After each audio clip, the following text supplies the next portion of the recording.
Theresa May, thank you for talking to Bloomberg again. A lot has changed since we shivered on this rooftop last year, but one thing that hasn't changed is your disapproval of tech companies. And you're back here to tell Facebook and Google and the rest of them that they need to do more about these things like pornography, terrorism and things on the web. Why not regulate them more directly? At the moment, for instance, they don't have to follow the same rules that Bloomberg does as a news provider. I'm positive about tech companies. I think they have changed people's lives in very positive ways and will continue to do so. And we see tech companies in the UK providing jobs, employment for people and developing those new products that, as I say, will be very positive. But we do also need to see that area of social responsibility. We've been working with a lot of the tech companies on these issues about child pornography on the web, about terrorist and extremist material on the web.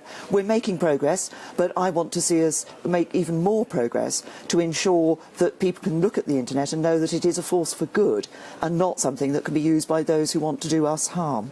Do you think there's a wave looking around the world of governments who are now beginning to clamp down on tech companies? Do you see yourself as part of a general movement on that?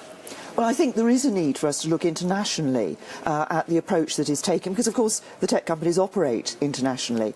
What I see in talking to them is actually an increasing sense from the companies of this social responsibility. And as I say, we've been working with them on issues particularly around child pornography on the net, but also the terrorist and extremist use of the internet. And we are making progress. But I think internationally we need to say, actually, there is more to be done. Let's work together. Let's ensure that when people look at the internet and its use, they can have confidence in it, and they can have confidence that it's not being used by those who have ulterior motives and those motives to do us harm. Another area like that is cryptocurrencies, things like Bitcoin, and as their name implies, they're partly to hide money, many often used in the activities you've just described, from people like you, from governments. Isn't that an area where maybe you should try to clamp down too? Well, I think in areas like cryptocurrencies like Bitcoin, we should be looking at these very seriously, precisely because of the way they can be used, particularly by criminals. And so that is something, it's something that has been developing, obviously increasingly developing. I think it's something that we do need to look at. And in a post-Brexit world, is it something where Britain might be much tougher on tech companies that it has to remain when it's part of the EU? Well, when we come out of the European Union, of course, we are going to be able to ensure that we are encouraging tech companies to come to the United Kingdom. We already see tech companies expanding in the UK. I want to see that continuing, because outside of the European Union we'll be able to see opportunities. I want to have a deep and special partnership with the EU, continue to have a good trading relationship, but we can also look at what relationships we can have with countries around the rest of the world. I think there's huge opportunities in relation to the tech companies, and particularly in the area of artificial intelligence, where the UK already has a leading edge. I want to see us developing that for the future. We're already an attractive place for businesses to come and set up. We've seen in the last 3 years, every week, a new AI startup has started up in the UK. I want to see that continuing. This is a really exciting future. A lot has changed over this past year, but one thing is the emergence of Jeremy Corbyn. You talked about business in Britain. Talking to the business people here, they tend to take the attitude of, yes, they're very worried by Corbyn, but they're still not entirely sure about where you stand on business in many ways. And beyond saying, I'm not Jeremy Corbyn, what is the Conservative approach to business in Britain at the moment?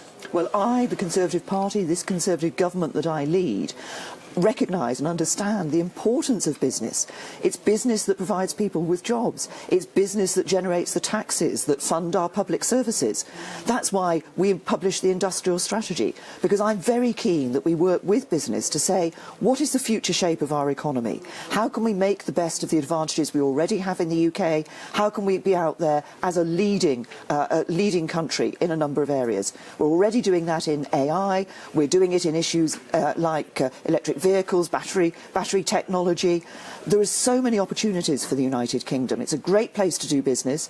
I want to see more businesses coming to the UK, setting up in the UK, developing those jobs in the UK, but also trading around the world. Particular thing, obviously, in the news at the moment is Brexit. Now, at the weekend, President Macron effectively said, yes, he could imagine a deal whereby financial services could be somehow elongated, but only if you went back on things like the Court of Human Justice and things like that, your red lines.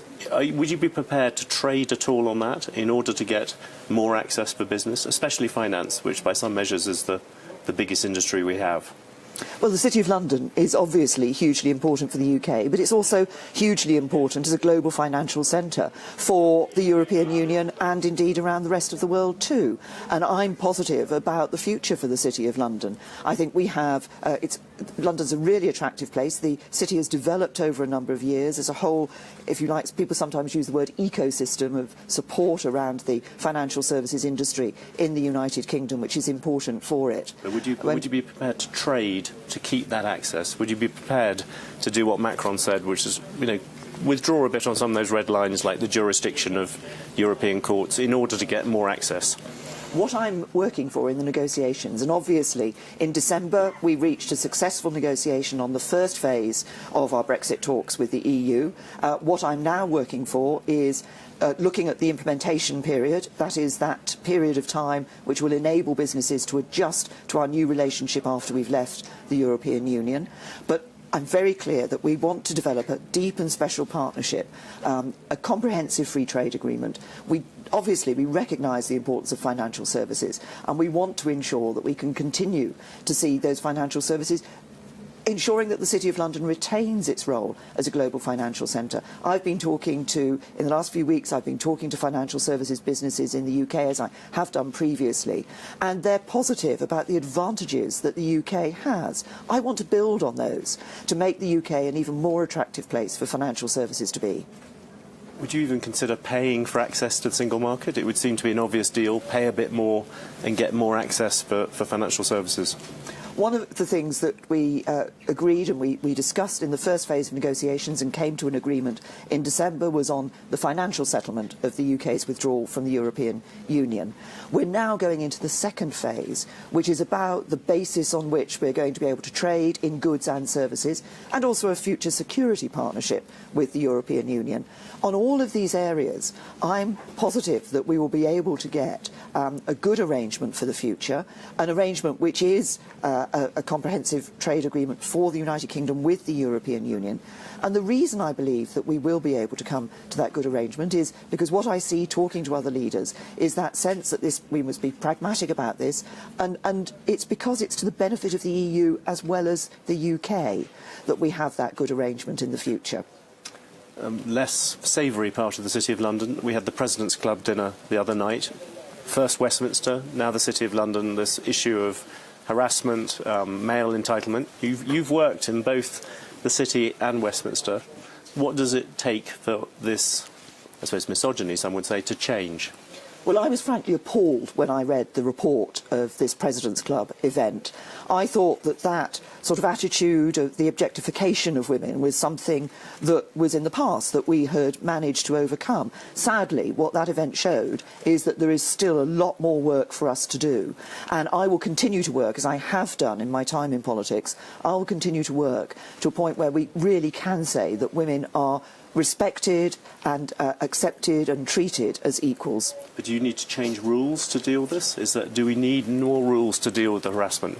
Sadly, I think what we saw from this President's Club is this is about attitudes. And it's about saying that actually women are not objects just to be used by men. Actually, we are equals. We have our own position, our own abilities, and that should be respected. So I will continue to work. I've done it in politics, I've done it in business, to ensure that people recognise the value that women can bring to business, can bring to politics, but that just in general, that attitude that says that women are objects, that we erase and eradicate that attitude. It's so important that women are able to take their place as equals. Given everything you've just said about attitude, are you really sure that your Education Minister, Nadim Zahawi, is the right man, given the fact that he attended that dinner? Surely that sends exactly the wrong message about what you've just said. Well, I understand that Nadim left the dinner, was uncomfortable about what happened at the dinner, and left the dinner on that basis. We need to ensure that what we're doing collectively, because this isn't, we focus on one event, but this is actually about a wider issue in society. We thought that these sort of attitudes had changed over the years. We have made progress. I don't want to give the impression that no progress has been made, but there's obviously still more for us to do. One thing on your future, finally. You've had Nick Bowles, Nick Soames, pretty normally loyal MPs beginning to call for a bigger vision, a bigger idea to drive the Tory party. Do you think that that is something that you can deliver? And do you think, what is the particular idea you would like to be remembered for in that way? Well, when I became Prime Minister, I stood on the steps of Downing Street and I set out that I wanted to develop a country that really works for everyone. I think one of the challenges we have, and it's something that's been talked about, I talked about here at Davos last year, that others have been talking about this year too, is those people in our society who feel that globalisation has left them behind, that others have benefited but not them. We need to ensure that our economies truly do work for everyone. It's why I believe our industrial strategy, for example, in the UK is so important.